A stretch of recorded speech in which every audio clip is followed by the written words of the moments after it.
The burning question around Oklahoma City is, can Josh Giddey and Shai Gilgeous-Alexander coexist? Can they fit together long term? We're going to dive into that on today's Locked On Thunder podcast, as well as preview All-Star Weekend and discuss Isaiah Roby's breakout game against the Spurs. All that and more coming up on today's Locked On Thunder podcast on the Locked On Podcast Network. It's your teams every day.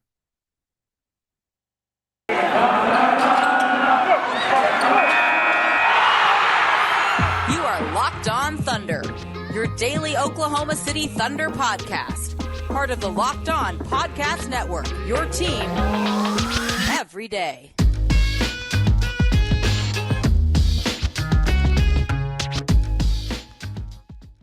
Get it going on the Locked On Thunder podcast on the Locked On Podcast Network. It's your teams every day. I am your host, Rylan Stiles. You can follow the show on Twitter at LO ThunderPod. Follow me on Twitter at Rylan_Stiles. Email the show, lothunderpod@gmail.com. On today's show, we're going to dive into the fit between SGA and Josh Giddey, Isaiah Roby's interesting future in the NBA, and also with the Thunder, as well as preview the NBA All-Star break and All-Star weekend activities, which kicks off tonight, as Josh Giddey will participate in the Rising Stars event that looks totally different this year. It's in a brand new format, tournament style, weird situation, but hopefully he wins Rising Stars MVP. And of course, this is his first chance to show his skill set to a national audience. The Thunder have not played a national televised game this year, and this is the first time on the heels of 3 straight triple doubles, 4 triple doubles total. That's a lot to say. 4 triple doubles total, and of course, being the youngest player to ever record a triple double, he's going to get to show off tonight with a ton of great players on the floor to pass the ball to. The lob threats are going to be there.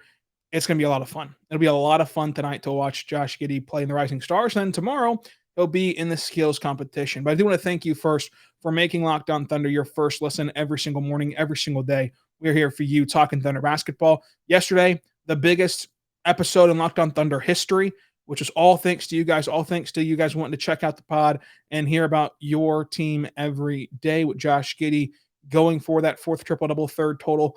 And there's been a lot of great host of Locked On Thunder with, Fred Katz and Brady Trantham and Eric G and everybody else that has hosted the show. Carson Cunningham, I believe, has hosted as well.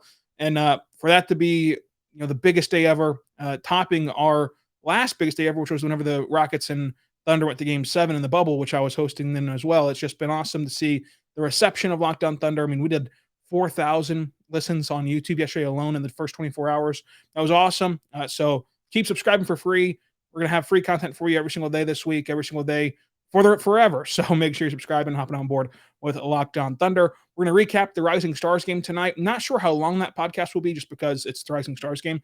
And then recap the NBA All-Star Saturday night situation with Josh Giddey in the skills competition. And then Monday, we'll get back to just more Thunder-centric podcast and talking about the Thunder long-term. But the biggest long-term question for the Thunder right now is about Josh Giddey and SGA. And I think that this is just a case of fans panicking and the ebbs and flows of a season and looking for the new slant, looking for the new idea, the new topic to talk about. Because the question of can SGA fit with Josh Giddey is mainly being sparked by Josh Giddey's phenomenal performances here recently. And it just so happens that while he's having these great performances, SGA's sidelined with an injury. He has the ankle injury. He's on track to return. He's going to get reevaluated this week at the All-Star break, and we'll see how he goes from there. But to me, this is just a simple overreaction or just a case of everybody worries a little bit too much. I know that I'm a worrier in real life. I worry about everything. And so you're just kind of worried for no reason yet, in my opinion. Because basketball-wise, this can absolutely fit together. In fact, you really need multiple playmakers and ball handlers in this league to help you win a championship. And there's been countless examples of this in the past of two guys who really dominate the ball but coexist together very well. I mean, look what happened in Shai's first year in Oklahoma City, whenever he's sharing the floor with Dennis Schroeder and with Chris Paul, and that's your closing lineup, and that's how you're trying to win these games. That's how, before the pandemic started and before that March night, you were on track to be a home court advantage team. I mean, that night that you played the Jazz on March 11th, I mean, that was going to decide for the moment who would be fourth place in the Western Conference. And so a lot of that was SGA playing off ball. And of course, even though we can all say, hey, he played in the 3-guard lineup, he also still got chances to be the point guard in those lineups. So it's a thing of, when you say who the point guard is, or you say Josh Giddey's the point guard of the future, that does not mean that for 38 minutes a night, for 40 minutes a night, for however many minutes you give Josh Giddey, that he's the only person bringing the ball up the floor. He's the only person initiating the offense. He's the only playmaker. That's just not really how the NBA works anymore. And we've seen it work as well with Chris Paul and James Harden, where you just stagger them. And so you always have one of them on the floor. You always have an elite player on the floor, and it helps you elongate your depth, and it helps you go try to win a championship. I mean, those two teams were Chris Paul hamstring away and missing whatever it was, 27 straight threes or whatever, from going to the NBA Finals. I mean, once you get there, then anything can happen. So last year, Chris Paul, Devin Booker as well, you can see where two guys who need the ball in their hands to, kind of benefit their offense can work together. And just from a basketball perspective, SGA catch and shoot numbers this year, he's shooting 42.9% on three-pointers catch and shoot. When he shoots the ball within 2 seconds of getting the ball, he's shooting 38.9%. He's thrived in Oklahoma City doing this. There's just nothing saying that Josh Giddey has to be the point guard in the sense of every minute that they share the floor together. There's going to be still times where SGA needs to ISO, where SGA needs to go get a bucket. There's also going to be times where Josh Giddey needs the ball in his hands to facilitate to SGA and to other players. But we've also only seen this pairing for less than half a season. And I think that we're rushing to judgment because, you always worry about the future of any organization, but especially in a small market where it feels like everything you do could be of huge detriment, right? Like if you're the Lakers, if you're the Heat, if you're any teams like that in these bigger markets where free agents want to go consistently, you feel like you can mess up a few times. It's not as bad, right? But in Oklahoma City, one move or one not made move could be the difference in your organization being a perennial contender and being a perennial failure, because you don't have the luxury of maybe LeBron will come here and help us out. Maybe Jimmy Butler wants to come here and help us out. You just don't have that luxury. You have to do it the right way and make the right moves every time, or else you're going to fail. And so that pressure also mounts on the fan base that's worrying about if they're going to get back to title contention. But the thing is, right now, we've only seen this pairing together on the floor for 1,847 possessions. That's it. We've only seen Josh Giddey play by himself without SGA for 1,536 times. Possessions. And SGA without Josh Giddey this year with this core roster has only played 1,204 possessions. We have no idea how to judge this pairing yet. When Josh Giddey and SGA share the floor, they score 105 points per possession, 49% effective field goal percentage, and they allow 115 points per possession. When it's only Josh Giddey, the offense scores 99 points per possession, 48% effective field goal percentage, and 104 points per possession allowed on defense. And when it's only SGA, the Thunder score 107 points per possession, 49% effective field goal percentage, and they allow 105 points defensively. Those are very, very small sample size. And these two guys can work together and likely will work together. I think that, again, it just comes down to worrying too much. Because we've seen SGA be this incredibly versatile player. I mean, go back to before the bubble started back up, right? And we were just talking to every local media member and every basketball member we can think of. I mean, Keith Smith was on the podcast. We had Brady Trantham on. We had everybody on. Andrew Schleck was on. We've had everybody on before the bubble, and we're praising SGA in his first year in Oklahoma City before it even concluded. And my big thing with SGA was that this is a guy that can conform to any roster. He can conform to any pieces around him. You don't have to worry with all these draft picks and all these decisions and all these big trades that you need to go after. You don't have to worry about who you bring in. As long as it's a good player, SGA can mesh around that. And now it's time for SGA to prove that. And so far, he has. It's not as though this pairing has been terrible when they're on floor together. And so all we can view this in right now is what we have to see, like what we've already seen. And what we've seen so far is a pairing that needed some time to gel and then hit their stride a little bit. And then SGA got hurt, and Josh Giddey continued to ascend on his rookie season, which has been phenomenal. But just because Josh Giddey's played very well without SGA on the floor doesn't mean he cannot play this well with SGA or cannot play better with SGA. We'll talk about the other side of this conversation, the non-basketball side, coming up. But first, I want to tell you right now about our good friends over at BetOnline.ag. BetOnline is your online sportbook experts. BetOnline.net is there for you. Football might be over this season, but basketball is in full steam from both pro and college hoops. For the latest odds, totals, player props, to what coach will get fired next and where they're going to land, BetOnline.net is your number one spot for your sports betting needs. BetOnline.net remains the best spot for all of your sports scores, podcasts, and news this season. And it's not just basketball. BetOnline.net is the source for hockey, boxing, UFC, and even Olympic coverage this season. They also have NBA All-Star events prop bets. So who's going to win the three-point contest, the dunk contest, all that fun stuff. So head over right now to their website at betonline.net and see the latest trends in action. BetOnline is where the game starts. We are back on the Locked On Thunder Podcast, on the Locked On Podcast Network, your teams every day. Make sure you're checking out the Locked On Now podcast. Thank you for making Locked On Thunder your first listen every single morning, every single day. We're here for you talking Thunder basketball. But make sure you check out Locked On Now as well. Locked On Now is a nightly recap show that recaps every single NBA game with a breakdown from our local experts. It's free and available across all platforms, just like Locked On Thunder is as well. Now, let's continue on with this Josh Giddey conversation and his fit alongside SGA. Can they play together? We went through the on-the-floor stuff, and I think that they absolutely can. I think that on the floor, they can mesh very well together, and they can be the foundational pieces for a championship-level team in Oklahoma City.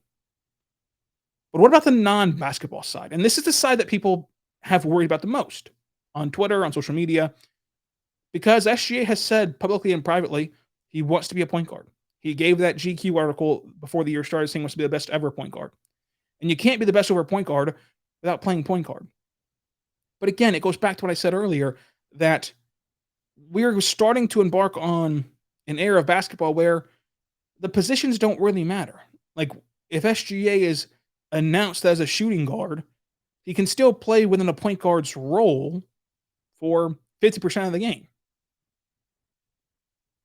And I think that it's important to note that this non-basketball side, as of right now, is a case of glass half full versus glass half empty. So he said publicly he wants to be the best point guard ever. He said that he sees his role in the NBA at the exit interview stage and preseason media availabilities and throughout our media avails with him. He has said he wants to be a point guard and views himself as a point guard in this league. But he's also said he wants to make this work with Josh Giddey. Sam Presti has said that the organization, all three of them, Sam Presti, Josh Giddey, SGA, are all on the same page and wanting to make this work. Mark has said the same thing. Josh Giddey has said the same thing. So you've got your head coach, your GM, Josh Giddey, and SGA all saying they want to make this work and do whatever it takes to win basketball games and to thrive together. You also have SGA on a max contract with no opt-outs. And so it comes down to what I always say. The NBA is a drama factory. You don't have to look for drama in the NBA. Drama will find you. There's so much drama, in fact, that you shouldn't look for drama. You should just let whatever happens, happen. I don't know if SGA will want to be a shooting guard. I don't know if SGA will eventually get tired of sharing the point guard responsibilities. I don't know or can predict the future of how either player feels about one another. But the data we have right now is that They are barely into half a season of basketball together. They're all saying the right things, from the head coach to the GM to the two players involved. And they both have the skill set to complement each other. And we've seen Josh Giddey be a great point guard, and we've seen the player who might need to change his role a little bit, SGA, already fill that role he might need to change into and do it admirably. So to me, there's no reason to worry right now. There's no reason to worry less than half a season in.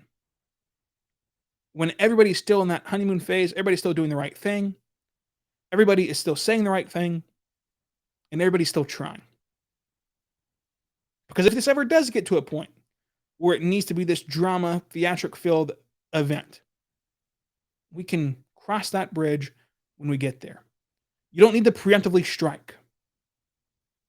You don't need to preemptively worry about their pairing, because we have the basketball side that we know works. We know SGA can share the floor with other playmakers. We know he can. And we know Josh Giddey is a great, elite, top-tier playmaker. And we know that right now, they want to work together. So what are we worrying about? And again, I think it's just a case of nobody really sits back and says it out loud and says all the process out loud. They just see player A, Josh Giddey, is succeeding without player B. It must mean they can't succeed together. Therefore, let's freak out and panic. Or they just simply get bored. It's a long season. It's a season where you can't speculate on playoff matchups or winning a title. So you speculate on draft lottery, draft picks, draft prospects, and the pairing of your team, of your core that's already young and somewhat together. So that's all you really can do in a season like this. We're not looking forward to, okay, what if we match up with this team in the playoffs or that team in the playoffs, or what's our best path to a title? This is what you're left with. So I think that you shouldn't worry. I think that they can absolutely fit as a basketball tandem and duo. It just comes down to if they want to. And as of right now, they seem to want to. So let's just leave it with where they've put it. But I do want to talk about Isaiah Roby, who had some fantastic rim finishes against the Spurs. He's shooting 74% at the rim. He's in the 81st percentile for his position. He's shooting 71% on corner threes this year, small sample size, 50% from three-point land, total 99 percentile in his position group. He has the ability to just blow by guys off the dribble whenever they try to close out on his three-point shot, which will help him eliminate mid-range shots, which is the only thing he's really bad at, right? He shoots 22% in the mid-range, and so his ability to dribble whenever guys close out and get to the rim, where he shoots 74%, or if they don't close out, shoot 50% from three, makes his offense really appealing. The only thing that really might hold Isaiah Roby back is his defense. And the thing about this with Isaiah Roby that has to be frustrating a little bit for him is that he's literally playing defense the correct way. Fundamentally, technically sound. He's doing everything right. He's not even getting in too much foul trouble. He's just playing undersized. You go back to last year against Jokic. I mean, the second game against Jokic especially, that he was playing that small 5 position. He's standing there in the paint, hands in the air, straight up, walling off the rim, and Jokic finishes over him because he's Jokic. He's bigger, right? And that happens countless times to Isaiah Roby, who's in the right spot, doing the right thing, rotating very well, playing the pass lanes very well, walling off the rim very well, but he's not tall enough. He's not big enough to play the 5 on defense against most matchups. Now, he needs some opportunity because this is all on a very small sample size this season. But at 24 years old, to me, he has a place in the NBA. And I'm not sure if it's with Oklahoma City because of the roster turnover, because of the investment in JRE, because of the 3 first-round picks coming in this year, and you just need to find ways to clear up room. But I think he for sure has a place in the NBA. I mean, last year for Roby, he shot 61% at the rim, 31% from 3, and 48% from the corner on, of course, a larger sample size. You compare Roby to Jeremiah Robinson-Earl, who at the draft night, I said, hey, this pick of Jerry makes Isaiah Roby a bit expendable. Jerry's 21 years old. He's a rookie, and he's shooting 57% at the rim, 32% from 3. He's a better passer, a better rebounder, and has a larger sample size this year and has a slight edge defensively. So I think that you probably of course, in my opinion, side with SGA, side with Jerry. I think that Jerry has been phenomenal as a rookie, despite of course, having lower percentages than Isaiah Roby, who has a smaller sample size than Jerry. But again, last year for Roby, he was a rookie for all intents and purposes. I mean, I know he wasn't classified as one because he played a few games his true rookie year, but due to that foot injury, he's pretty much a rookie. And so last year's numbers for Roby, 61% at the rim. For Jerry, 57% at the rim. 31% from three. For Jerry, 32% from three.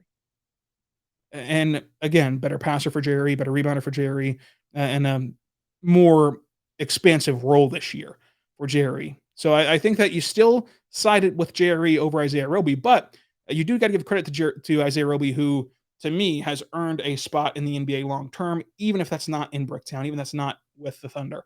But he had a phenomenal game against the Spurs, going for like 17 points in the paint. Really nice rim finishes for him. And so congratulations to Roby for having a really, really good game whenever he gets the opportunity to play. Now, I do want to tell you right now, but our good friends over at Built Bar. Built Bar is a fantastic protein bar that tastes just like a candy bar. Go to built.com, use the promo code LOCK15, get 15% off of your next order. It's fantastic. It tastes great. Make sure you go check them out because they're really what's helping me stay on track this year with my New Year's resolutions, simply because it's a healthy option that does not get repetitive because they have so many flavors, even limited time only flavors. They are great. Most Built Bars have 130 calories, 4 grams of sugar, 4 grams of net carbs, and 17 grams of protein. It's fantastic at Built.com. Use promo code LOCK15, 15% off your next order. LOCK15, 15% off your next order. My personal favorite is cookies and cream. Also love the white chocolate cookies and cream, which is a brand new flavor. Lemon dip cheesecake is awesome. Peanut butter brownie, mint brownie, coconut, salted caramel, coconut almond, double chocolate, cherry barcia, raspberry. So many great flavors to choose from, even strawberry, mint marshmallow, churro, banana cream pie, coconut marshmallow. They're all great. So go check them out at built.com. So much variety. You can use them pre-workout, post-workout, or even as a meal replacement or a snack. Check it out, built.com, promo code LOCK15, 15% off of your next order.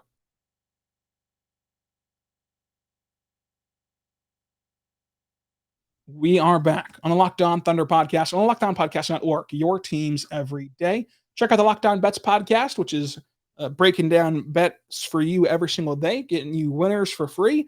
It's free and available like Locked On Thunder on all platforms. And again, thank you for listening to Locked On Thunder. Thank you for breaking records for Locked On Thunder on our last podcast. Really appreciate that. We're here for you every single day talking Thunder basketball. We're going to be back tonight recapping the Rising Stars game. And again, I'm not sure how long that podcast will be, given it's the Rising Stars game, but it is still some bonus content for you this weekend. And of course, tomorrow, recapping Saturday night and NBA All-Star Weekend land.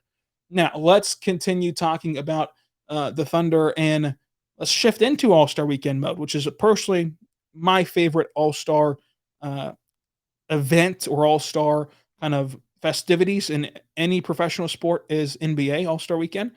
So Friday, you have the Rising Stars game. It's a new format. It's 4 teams. It's Josh Giddey taking on other teams, and we'll see how they navigate through the tournament. There's also some sort of shooting challenge in between these games. Not really sure about that. We'll see how it works out on Friday night. Saturday, you get the Taco Bell you get the Taco Bell Skills Challenge, which is a brand new format. You have the Mountain Dew 3-point contest and the AT&T Slam Dunk contest on Saturday. That's starting at 7 p.m. Tonight's game's at 8 p.m. for the Rising Stars. Tomorrow starts at 7. They're going to go through the Taco Bell Skills contest, the 3-point contest, and then the Slam Dunk contest. And then Sunday at 7 p.m., you get the All-Star game. That's all-time central for those of us in Oklahoma. And so Josh Giddey will compete in the Rising Stars game and then the skills competition. So again, the Rising Stars game is a 4-team tournament. The team worthy will play against, it'll be coached by these legends on the top 75 of all time list. And so we'll get to see Josh Giddey perform in that and hopefully win the Clorox Rising Stars MVP. The skills competition, though, is also changed. And so it's still going to be the relay races of dribbling, passing, shooting, all that great stuff. But it's going to be split up into teams this year, which it has been before. They're going to have a half-court shoot-off as well at the end. But it's going to be the rookies, which is going to be Evan Mobley. I think it's going to be Josh Giddey, Cade Cunningham, and Scotty Barnes. That's the 3 rookies. And then the Cavs is going to be Evan Mobley, Darius Garland, and I believe Jarrett Allen is going to be there as well. And then the Antetokounmpo, which is going to be the the Antetokounmpo brothers, which is going to be Giannis, and I believe it's going to be Alex in there as well for that segment of the skills competition. A 3-team relay race, so we'll see how they do in that. Josh Giddey, of course, showing off the passing abilities, and let's see how he does on the shooting abilities in the skills competition. My predictions for NBA All-Star Weekend, because of course we have the slam dunk contest, we have the 3-point contest, and of course the NBA All-Star Game. Now, sadly, there's going to be no Thunder participation in the dunk contest or the 3-point contest or the game, but we will see Josh Giddey hopefully hoist the Rising Stars MVP. So why not? I'll start there. I'll predict Josh Giddey is the Rising Stars MVP. I'll also predict that the rookies win the skills competition, because I think that the Antetokounmpo brothers will just have fun with it and like not really care. I think that the Cavs just don't have the staying power to beat the rookies. I think that Scotty Barnes is a skilled player. So is Cade Cunningham and Josh Giddey. I think that they're going to take it a lot more serious than anybody else. So I'm going to predict that they are going to win it on Saturday. And then the 3-point contest after that, you have a ton of great options in this one. I mean, Desmond Bane's a great option, but I'm going to go with Trae Young to win the 3-point contest and be able to outlast Desmond Bane and Fred VanVleet, and Zach LaVine's in there as well, I believe. You can see, or CJ McCollum or whatever. You can see where the 3-point contest is going to go to Trae Young, in my opinion, or Desmond Bane, but I'm going to go Trae Young. And then the fantastic dunk contest, which I think is one of the better fields we've had in a while.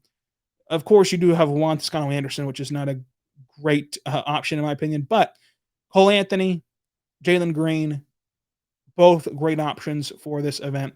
Give me Jalen Green in this one in a landslide. I think that Jalen Green is going to dominate this field and is going to dominate the slam dunk contest. And while he'll probably have some flashy dunks on Friday in the skills competition, I should say in the Rising Stars game, the ability to kind of put himself on the map in the slam dunk contest and to put himself in that upper echelon with how incredible he is as just a athlete and as a dunker that we saw in the G League Ignite program, and we've seen flashes of in the actual NBA.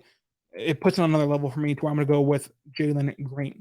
And then the NBA All-Star Game, I'm just going to go with Team LeBron. I think that he finds a way to motivate the guys he drafts to try to win this game for him, and he's favored by 5.5 points right now. So I'm going to go with Team LeBron.